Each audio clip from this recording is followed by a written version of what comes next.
Hi, friends. I'm so excited that you are here for today's episode. We are going to talk the difference between harmony and balance, the difference between Dharma and purpose, all to bring you the experience of ways to make this journey richer and deeper and more fulfilling for you. So I really hope that you will enjoy the conversation that we have with Katie today. And before I begin, I wanted to share something special with you. You've heard about my Happy Life box. Have you heard about the Sacred Practices yoga deck that I created? It's a 52 card deck with yoga and chakra poses. So it's got 6 poses for every chakra. There's also a meditation card. And in every pose, it gives you the connection to that chakra, why it helps clear and cleanse that chakra. And then it gives you a mindful declaration, which is kind of like an intention for you to say as you're holding that pose. So if you're looking to deepen your home yoga practice, if you want to know more about your chakras, if you want to work with your chakras, the Sacred Practices Yoga deck is definitely for you. I'll put the link in my show notes so that you can check it out. I'm Chris Greer, the host of the Grounding Journey podcast and creator of the My Happy Life monthly subscription box, along with the Sacred Practices Yoga deck. My purpose with the Grounding Journey podcast is to provide a space where we can have real, fulfilling, and sacred conversations. I'm so glad you're here. Let's get started. Welcome to today's episode where we're talking with Katie Farinas. She is a mom, a seasoned nurse, a yoga instructor, a teacher, and the host of a podcast, Mom on the Verge. I was recently a guest on the podcast, and through our conversations, I really saw the connection that Katie and I had in similarities and in life. So, Katie's been passionate about all things health and wellness for a long time. Through battling postpartum depression after the birth of her first child, she also became a chronic migraine sufferer in her mid 30s, went through that myself, and experienced a lot as a parent of a teenager with significant mental and physical health struggles.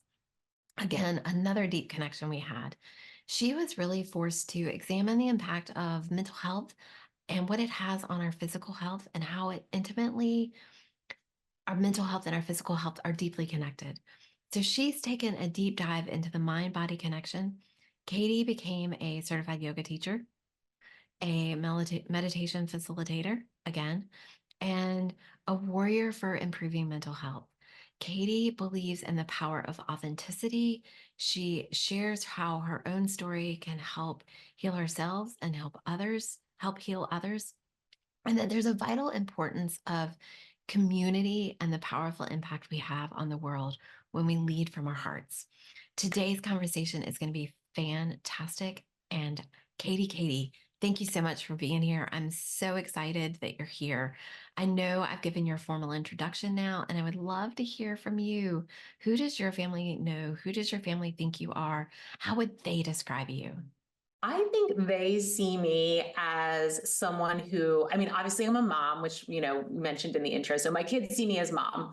They see me as a meditating yogi mom. Okay. For sure. Because they know I about love all that. of my practices and they're, very familiar with, what I do. But I think that mostly people just see me as a really, loving person and someone who is a good friend, someone who really enjoys listening to others and hearing what they have to say and what they're passionate about and what they're interested in and what they're struggling with. And I want to know everything. And people know that about me and often do come to me to talk and get advice and things like that, because I think that there's really nothing more powerful than the connection that's formed between two people having a really intimate, uninterrupted conversation. So they know me as all of those things, and they all know me as a yogi meditator. I'm always bringing weird practices and telling people to, try this, try that. Absolutely. Yeah, and they know I'm a warrior for our mental health. Everyone knows that as well. Even at work, I started a new program recently called Caregiver Calm that is aimed at improving mental health for our healthcare providers. And I think that's so fantastic. And mental health is definitely a conversation that's becoming more in the forefront. So it's fantastic that you're able to do that for healthcare providers. I know uh, I do actually have asked my son permission. So he gives me full compliment about being able to talk about mental health and his struggles and the struggles we've had as a family as we have experienced his mental health. And my biggest hope is that his generation brings mental health to the forefront of conversations, because I know my mom had mental health issues and it was never discussed. I've only actually begun to understand and see her mental health struggles through exploring my son's and what he's been through and what we are going through as a family. So I think it's really fantastic that in 3 generations we can bring that conversation fully forward. I think it's a shame that it wasn't a conversation before. So I'm so honored and glad to have this conversation with you when you are working to bring those conversations and bring that forward, because it's what's going to change the future. It really is. And, I also come from a family that had mental health issues stemming back to, I mean, in my family of origin, my grandparents, my great Mhm. grandparents. And you're right, it was hidden, it was brushed under the rug, it was called something else, it was kind of Right. given a different term, that they're just this or they're just that.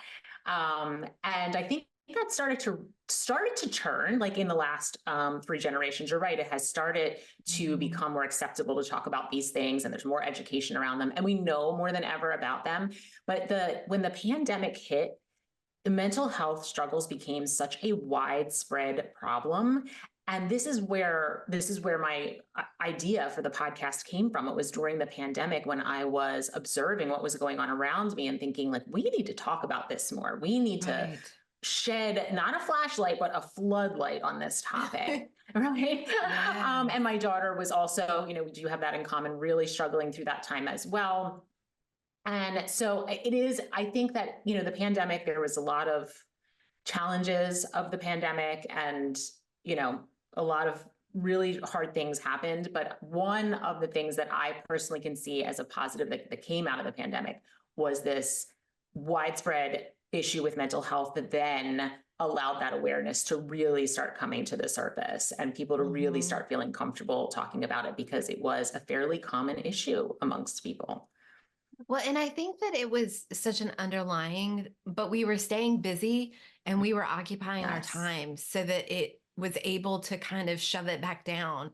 And then when Yes. suddenly you're at home and you can't distract yourself as well as you could, it really did become so much more prevalent.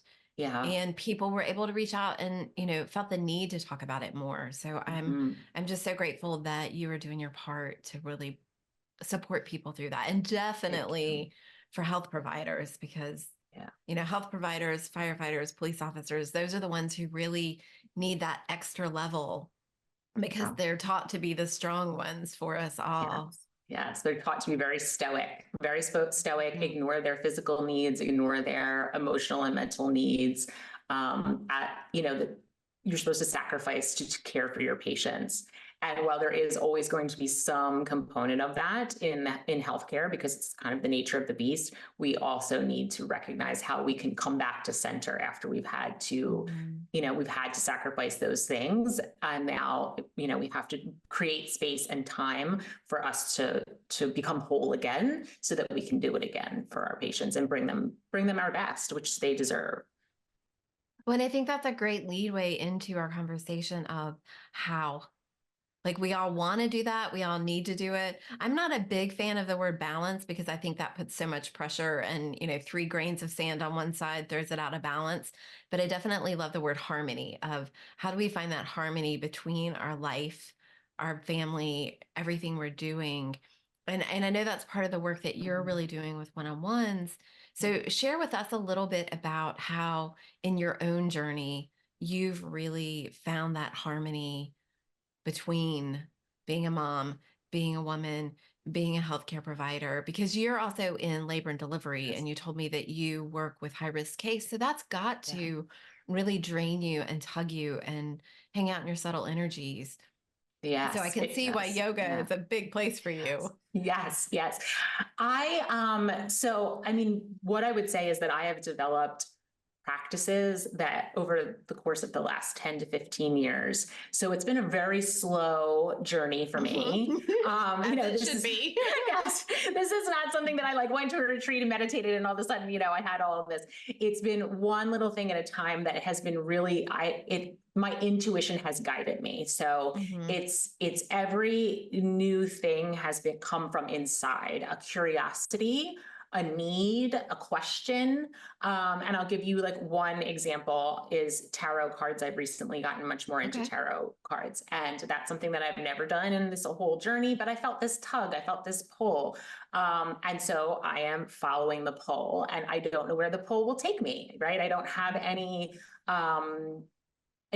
like plan for it. I don't have a goal. I don't have what is this, going to look like in the end. I'm just following my curiosity, which is what I have done throughout all of this journey is just to follow my curiosity and let it be what it is and adopt what serves me and release what doesn't. And that is my always, when people say like, how do you do it? And how do you create balance? Or what you're saying, harmony, which I love that word, because you're right. Balance does imply like there's this exact formula. And if you follow this exact formula, you will have this perfect balance, which is not reasonable for anyone.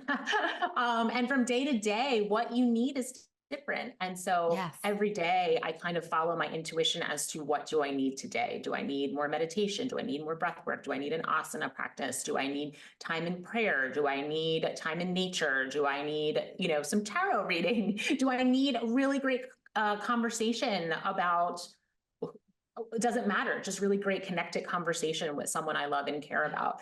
And so I really encourage people to follow their intuition, which can be hard. Our intuition is often layered over with a lot of stuff, and it can be hard to find if you haven't been listening to it for a while. But one little decision at a time will lead you back home to that intuition.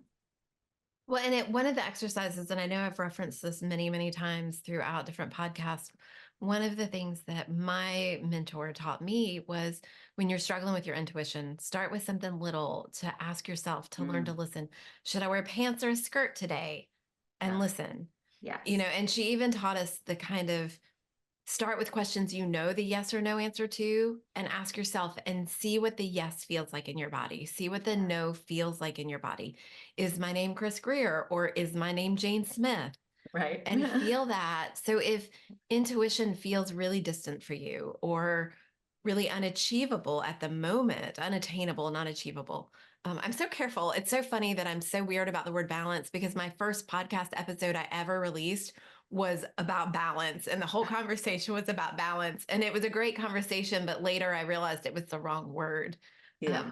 So listening to your intuition being attainable at the moment, it's that start with little steps. And it's like meditation, when it doesn't immediately work, don't give up. Try something different. And as you mentioned, what do I need today? Is it meditation? Is it to walk my dogs in the sunshine? And it's so important to allow ourselves the grace of today, that's not going to work. Today, my yoga practice may really just be stretching with no actual flow to it. Right. Really allowing grace, harmony, and listening, I think is such an important part. And, I'll give you two pieces that I love. I've heard that before, making, these small choices at a time, which I think is a really great way to do it. The way I started was I had hit rock bottom. And so rock bottom was like, my intuition had to like bust down my door and be like, nice. I have a megaphone. Will you pay attention to me now? And I had no other choice. And you don't want to do that. Like that is, not the desired path to get back to your intuition. But if you don't follow your intuition long enough, most likely you're going to end up there. And that's what I did.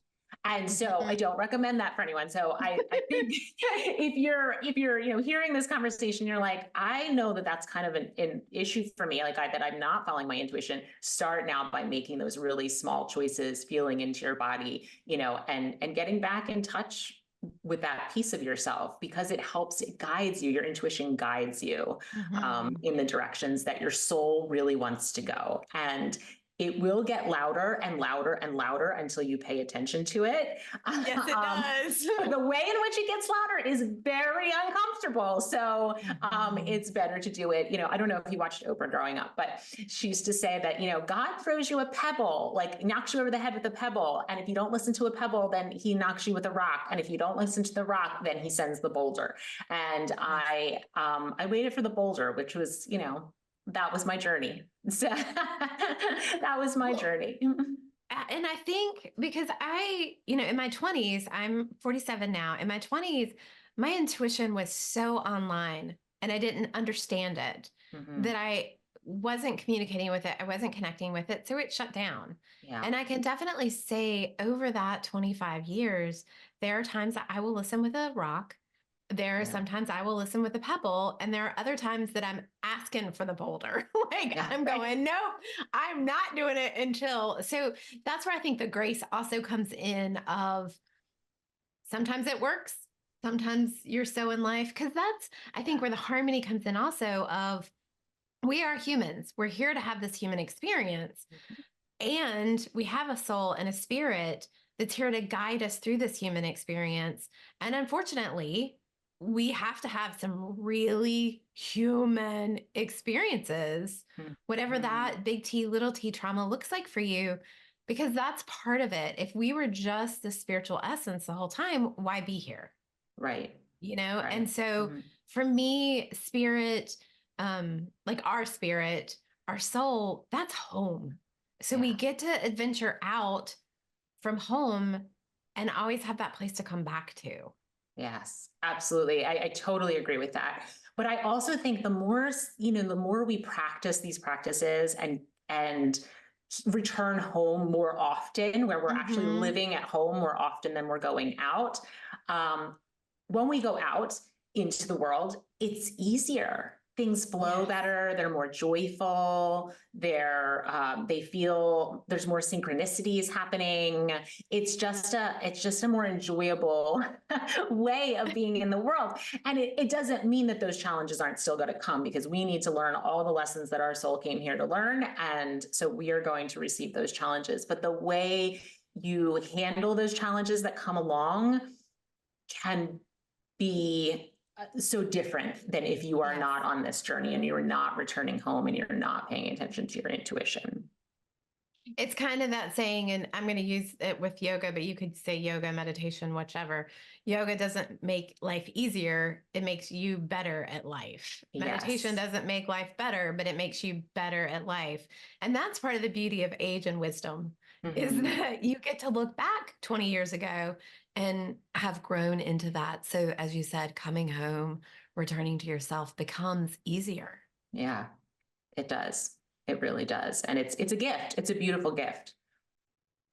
Absolutely. Well, and so one of the parts of the conversation I really want to have with you, and this is about the returning home, is Dharma. Because, Yes. Dharma was always a TV show, Dharma and Greg.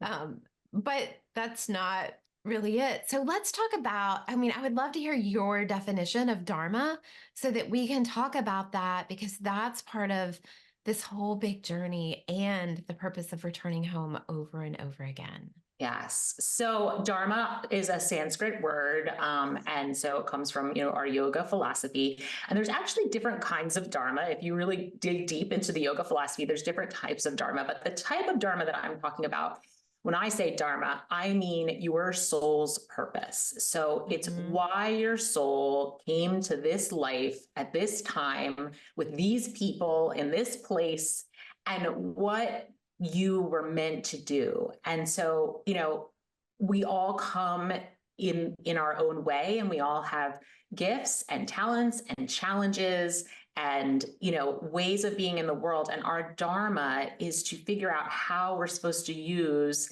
that whole thing and serve ourselves and serve the world.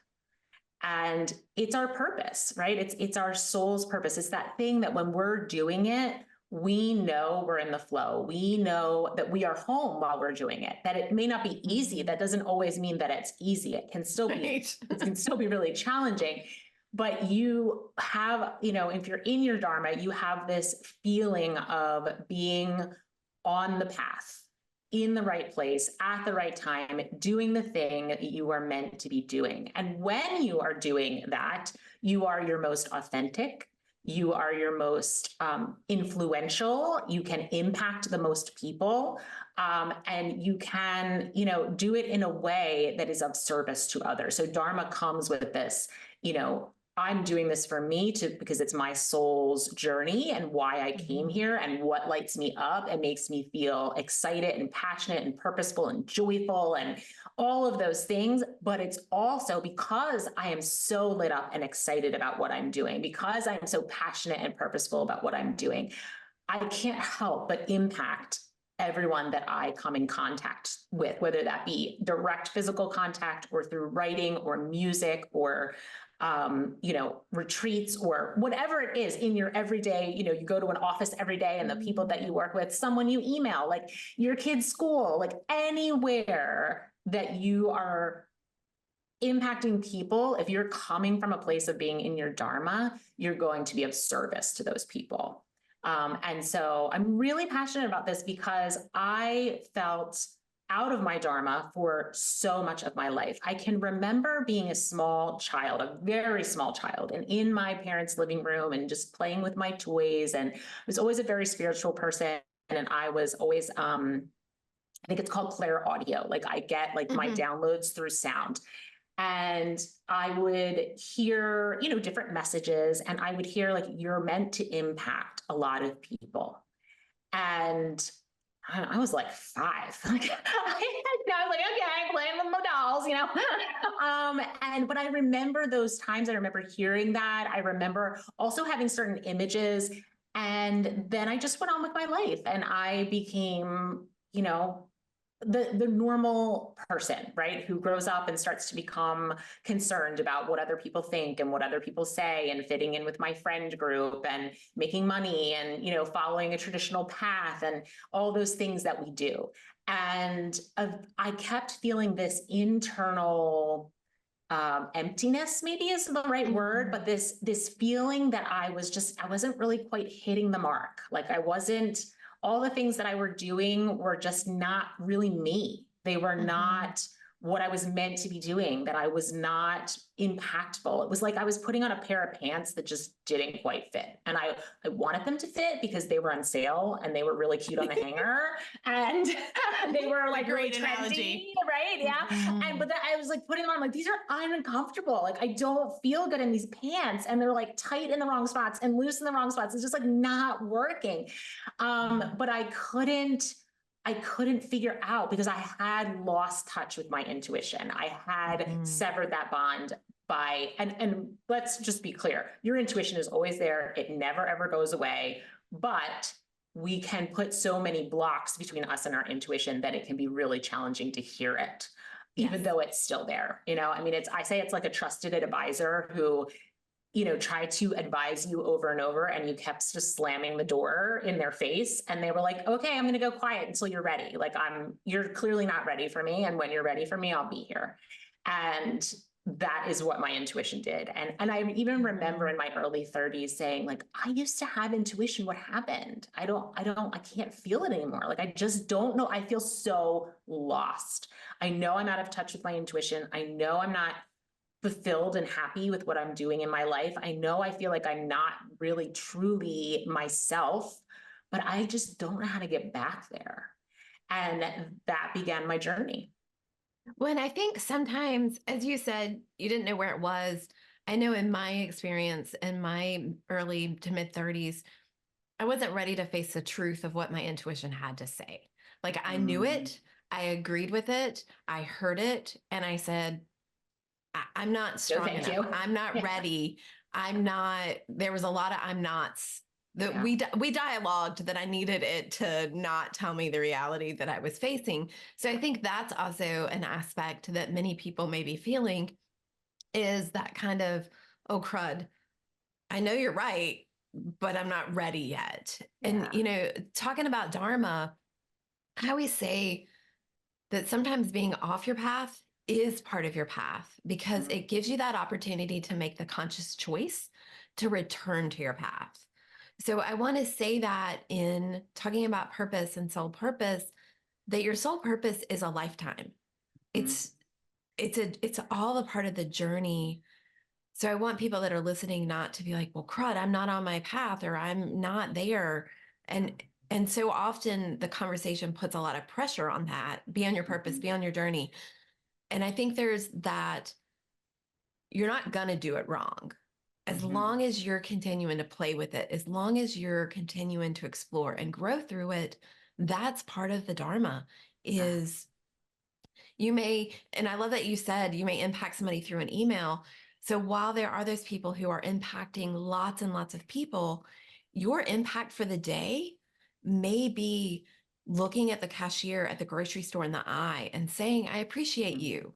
It can be Mhm. something that simple so that you've touched their life for the day and they Yeah. felt seen instead of these big things. So I also do like to bring that part. And I think you hit on that when you said the little moments.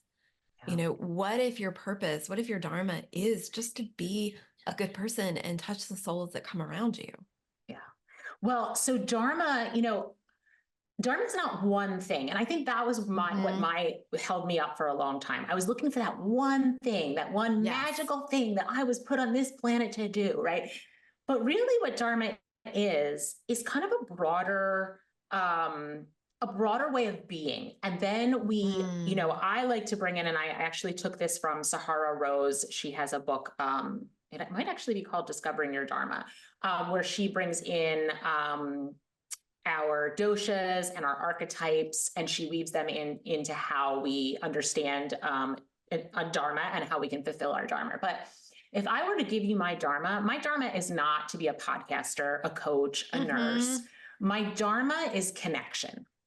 So Mm. the way in which I achieve living my dharma is through the things that my just to give your guests like a little yogic, I don't know how much you've done on yogic like knowledge on your show, but so I'm a kapha pitta, so that's the doshas are the kapha, pitta, and vata. And you can think of the kapha dosha as being like really grounded and centered and peaceful. You can think of the pitta as like fiery. These are your fire people. They have tons of energy, they have lots of ideas, they're usually leaders, they've got that fiery energy. And then your vata people are your creatives. They're constantly coming up with ideas. They're usually like kind of living in their head. They can be a little spacey. Vata I think stands for air, but they're like super creative, right?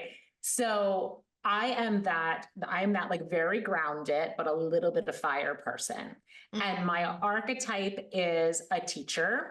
And you can have multiple, we can go into a lot of this, but just to give people just a very brief overview, my archetype is a teacher, a caretaker, and a visionary. Those are my three like prominent archetypes. And so given that my desire or my dharma is for connection, then I can use what my doshas are and what my archetypes are to figure out how I can create the connection that my soul is calling for in Mm-hmm. ways that are suitable for me, for my constitution of who I am. Mm-hmm. And so when I talk about dharma, that's what I mean. So if my dharma is connection, and I will look that grocery store clerk in the eye and start having a full on conversation, not even just hello, like I know about their kids by the end, like we are chatting it up because I really my soul desires that connection.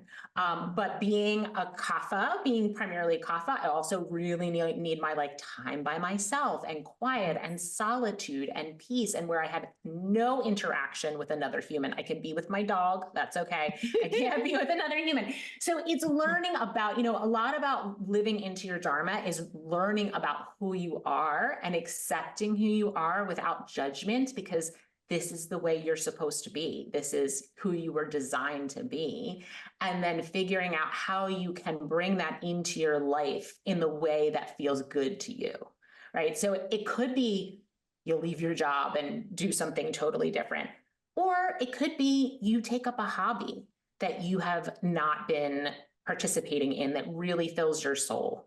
Or it could be, like you said, an interaction with a person. Like there are so many ways for us to connect with our Dharma, but it does require a lot of self-awareness. And when we find what we find, accepting us. I remember looking around and seeing people like my husband, for example. That man is like Pitta all the way. He is fire. Okay, very strong. His archetype is a warrior. Like he can work from sun up to sundown and never need a break, and still like go to karate afterwards, and all these things. I can't do that. That is not my constitution, right? So there's an acceptance. And when you learn about these different parts of your Dharma, it's easier to say, okay, this is a real thing. There are other people out there like this. This is who I came to this earth school to be. And I can still have impact and be on purpose and feel like I am most authentically myself by accepting who I came here to be and being that and only that. Mm-hmm. I love your explanation of it all, because purpose is such a part of the conversation right now. Mm-hmm. It's a buzzword, and like balance, I think it puts so much pressure on what we're doing. And I don't think it's healthy for mental health. Mm-hmm. But when having this conversation about Dharma, and Dharma to me is the essence of your existence. How are you going to live this life? Because you're here, how will the earth become a better place? And that's not just because you recycle or because you feed the hungry or that, but how is the impact that you do creating a better vibe and a better energy in the world that you're vibrating out? And that to me is so much more important than just your air quotes purpose. Because I also believe using the word purpose changes.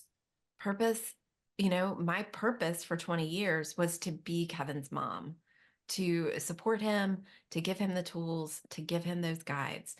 Now that he's out on his own and he's engaged and he's doing his thing, my purpose is shifting. Mm-hmm. So I think that Dharma talks about the long plan, the long game, where Dharma is that your essence and your existence, and your purpose is these moments along the way that create the long game. So it's like the plays in the long game. Yes, because again, like you're saying, like for the longest time it was to be his mom, and now it's to move on to something else.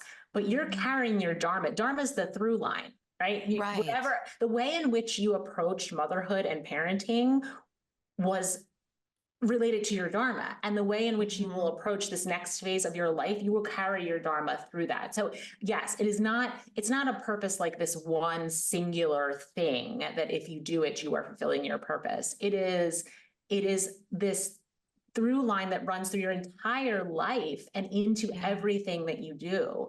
But when you don't know what it is and you're not acting in alignment with it, it is painful. I mean, it's actually painful, and it contributes to poor mental health, because we feel like lost, we feel unfulfilled, we feel empty.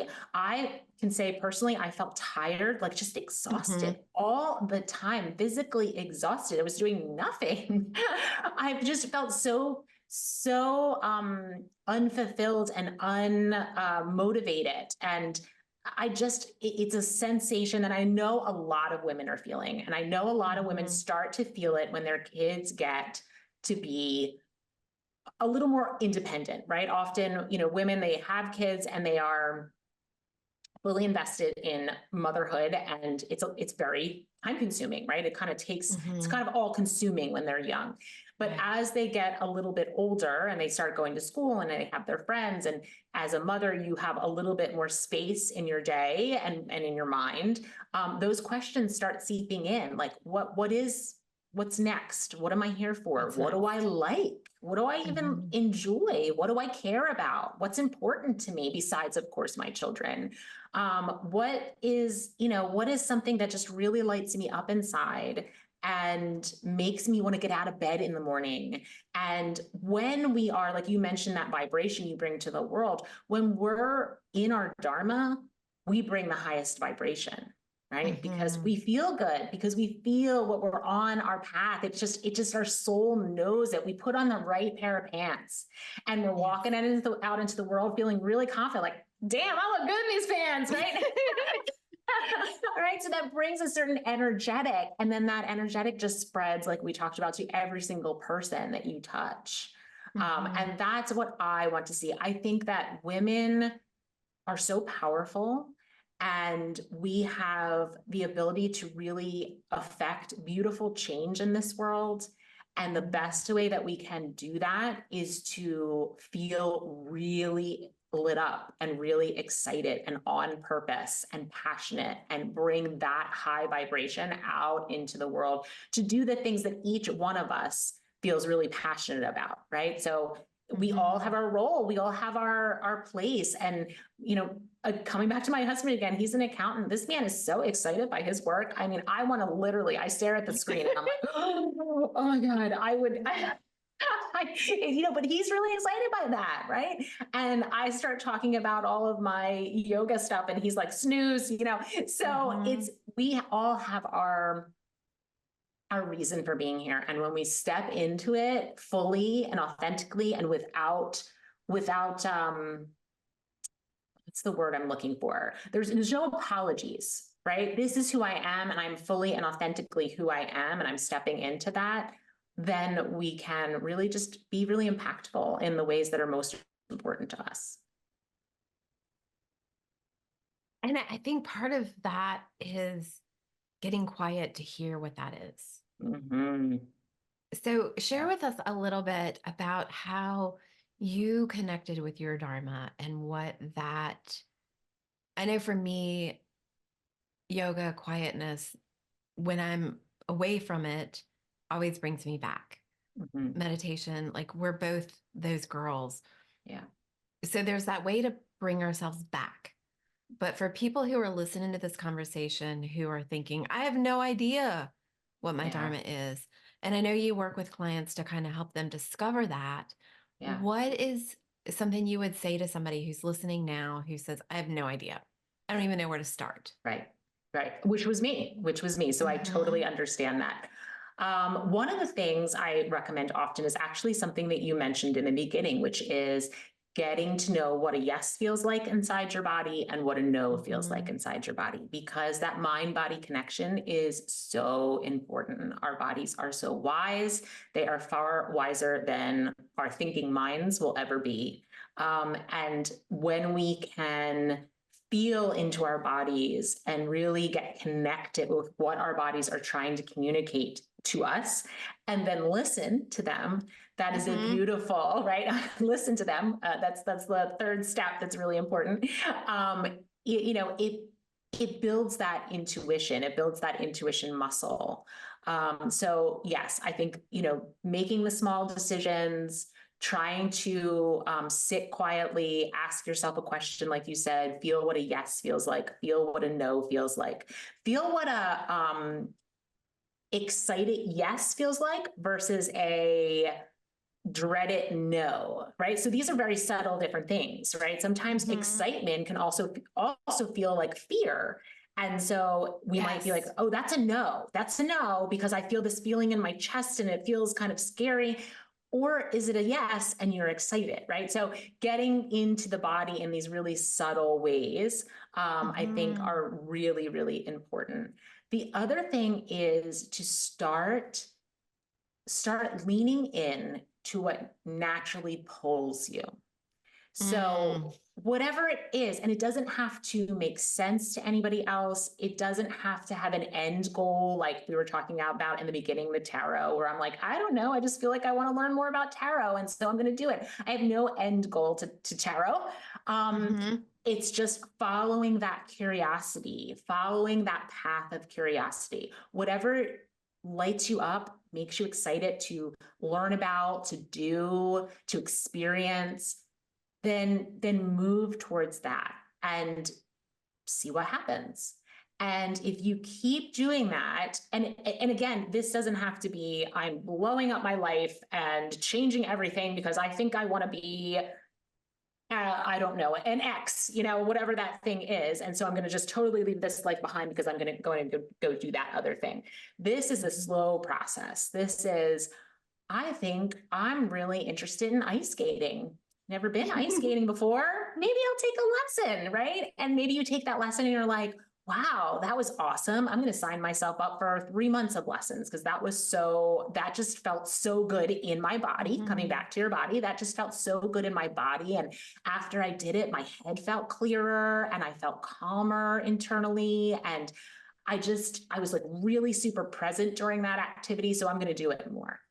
Versus you think you want to ice skate and you're like, oh, that was terrible. I thought I was going to like that, but I just didn't. It didn't feel good doing it. And nothing about my body said a yes to that. And so, okay, moving on to the next thing. What's something else that you're curious about?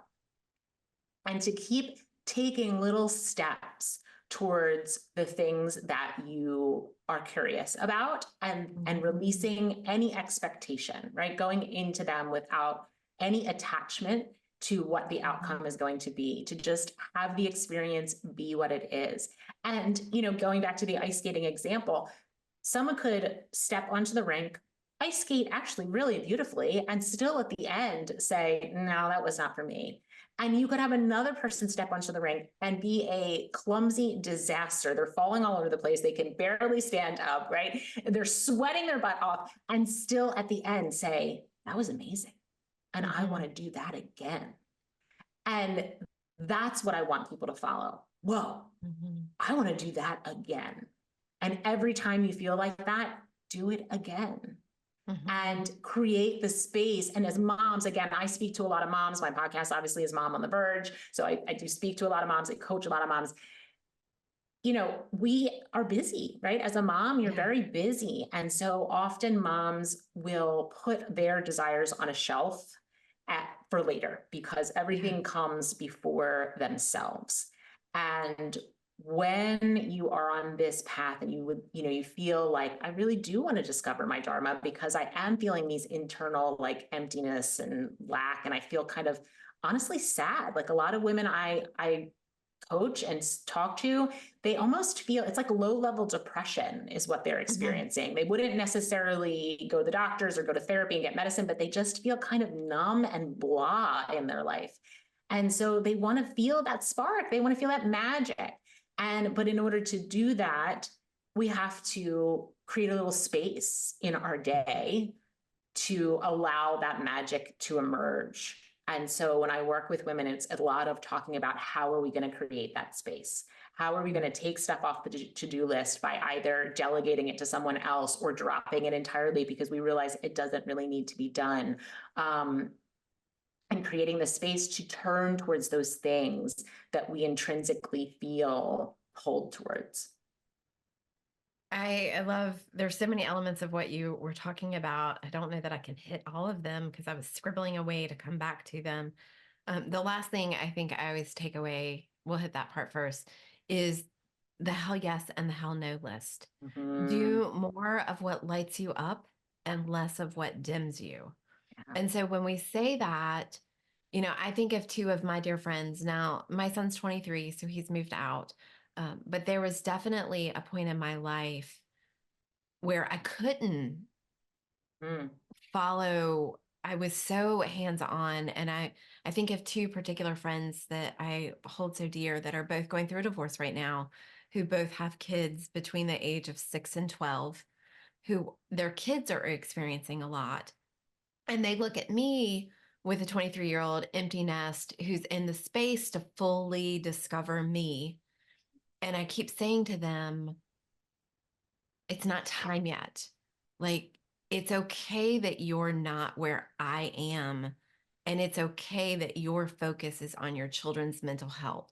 Because once you get your children through this time, it will become time to again focus on your mental health. And that's where, as you said, finding those moments in the day, though, where you can do something for you. So there's that grace of what it looks like and what it looks like at different times in life and different spaces that you're in. And so for me, I created a hell yes and a hell no list, as you said kind of earlier, feeling in your body what a no feels like and what lights me up. And for me, I like to cook, but dinner Monday through Friday is a hell no for me. And so I was able to say to Matthew, that doesn't light me up. It dims me. I need you to make dinner so that I can have that 30 minutes to myself to Yeah. do something else that refills my soul. And so, if right now in your life, to our listeners, if all you can find is that 5 to 10 minutes of sitting in the car before picking your kids up or at a sports game or something where you get to spend 10 minutes breathing, Mm-hmm. that's part of it. If you're Yeah. empty nest and you get to spend all day Saturday laying in bed and reading, that's part of it. But it's definitely discovering what lights you and what dims you, and how can Mm-hmm. you have more lighting you and less dimming you Yeah. by asking for help and asking somebody else to take part. Yes, 100%. And what you call a hell yes, I call a full body yes. And when Okay. you were describing hell yes and hell no, I got a full body yes, which for me is like chills all over my body, hair is Uh-huh. standing up, like just like this energetic that comes through me. And so, yeah, so that's, so you're to your listeners who's like, what's a hell yes? What's a hell no? Like you literally, like the energy literally travels through you. You literally feel an Mm-hmm. energetic move through your body. And that is a hell yes. And that is a full body yes. And it's the thing that you want to move towards. And Yes. absolutely. What did you call in the beginning? Harmony, right? We didn't call it Yes. balance. Yes, yes. Harmony. So what harmony looks like is different during different stages of your life. Mm-hmm. But no matter what stage of life you're in, even if you're in that like itty bitty toddler stage, which is like, so time consuming and hands on, Mm-hmm. if you don't find some space in your day, whether it be, your husband gets up with the baby early so you can have 20 minutes before you come out of your bedroom, or, after work you ask your partner to put the baby down so that you can have 20 minutes before you're like, after you put the kids down, you're like, oh my God, I'm done. Like I'm toast. Wherever phase and stage of life that you're in, creating some space to connect with your intuition, connect with your body, and connect with the things that light you Mm-hmm. up will move you forward on this path. Yes. Right? Yes. It will move you forward on this path. And sometimes we want things right here and right now, right? We want to know the answer right now. We want to be doing the thing right now. And I am no exception to that. I can, Mm-hmm. I've been guilty of that many, many times. Still, I'm guilty of it in my life. But we need all the experiences, just like you were saying. Right. We need all the experiences. When for the longest time, when I couldn't figure out what my Dharma was, and I felt, all those painful feelings that we talked about earlier, and I finally reached this place in my life, when I look back, I know I needed to go through all those things. I needed to Yeah. go through motherhood and feeling really challenged in motherhood. I needed to develop a chronic painful condition and all the lessons that came from that. I needed to have a child with serious mental and physical health conditions that I learned so much through. I couldn't be where I am without Right. having gone through all those things. I couldn't do what I'm doing. I needed those lessons, and that's what my soul came here for.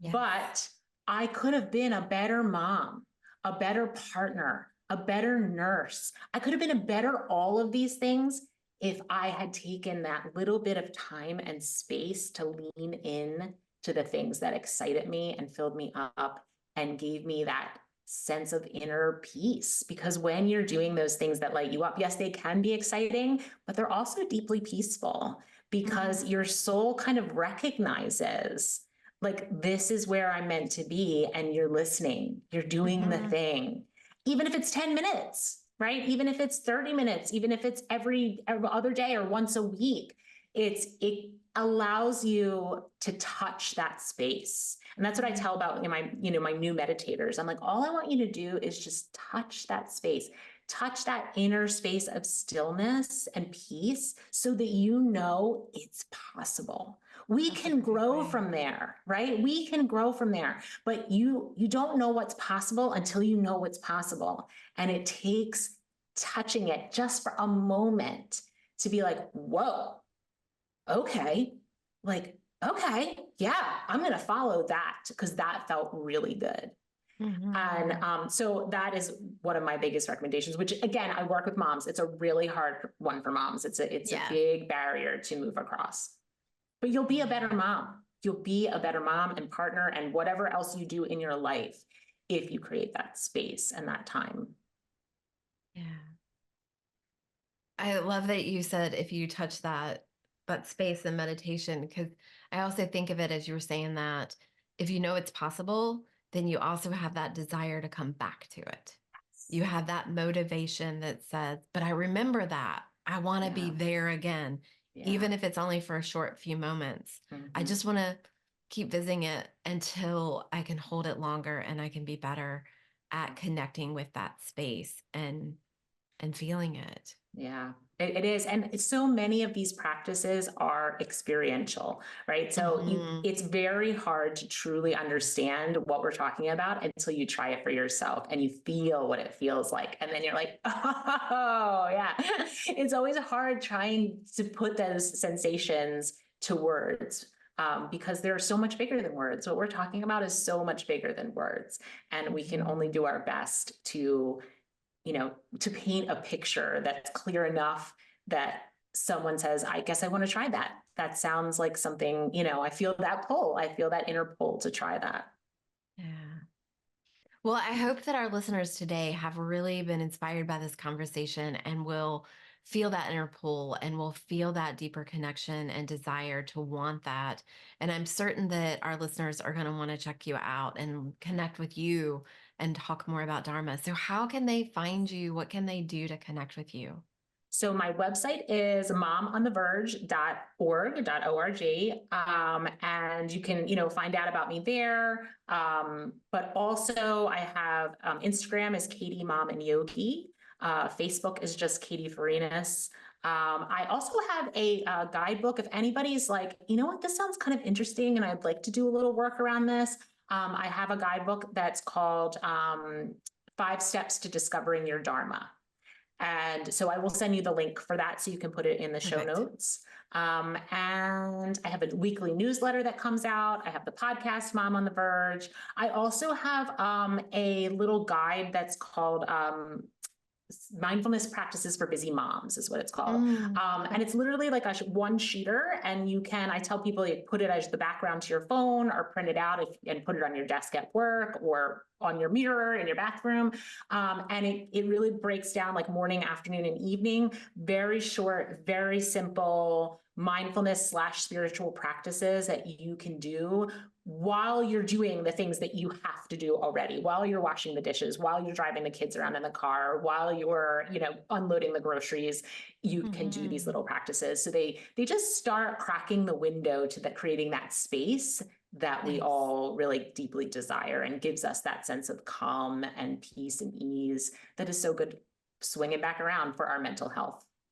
Great. Well, we'll definitely put all the links to that in our show notes. So whether they're reading this on the blog or on YouTube or on Facebook or on actual podcasts, we'll have all those links. Thank you, Katie, so much for the conversation. I hope that listeners, as I mentioned, are so inspired and feel supported through knowing that they're not alone and that it's a journey. So if they're feeling the pressure of but I don't know. They get that they're not Mm-hmm. alone and that that's part of the journey is not to know and to discover. Yes. And it's a beautiful, fun journey. I mean, the part of Yes. not knowing can feel very painful. And, I went through it. It was very painful, but the journey of discovery is really fun. It's Mm, really fun. And, there will be moments again, when you're on the journey of discovery that it's you hit a little friction, and it gets a little painful yeah. again. But that when you get through that, you just reach a whole new level. And then, it's like a video game, you leveled up. And it's Nice. it's it's a really fun journey. So people don't have to be afraid of it. I guess they Yeah. can really lean into it and know that it can be a joyful experience. Yeah. Well, thank you so much, Katie. Thank you for being here and thanks for sharing your journey. And I hope people will definitely check out your podcast for more deeply spiritual, amazing conversations. Thank you, Chris. I really enjoyed being here.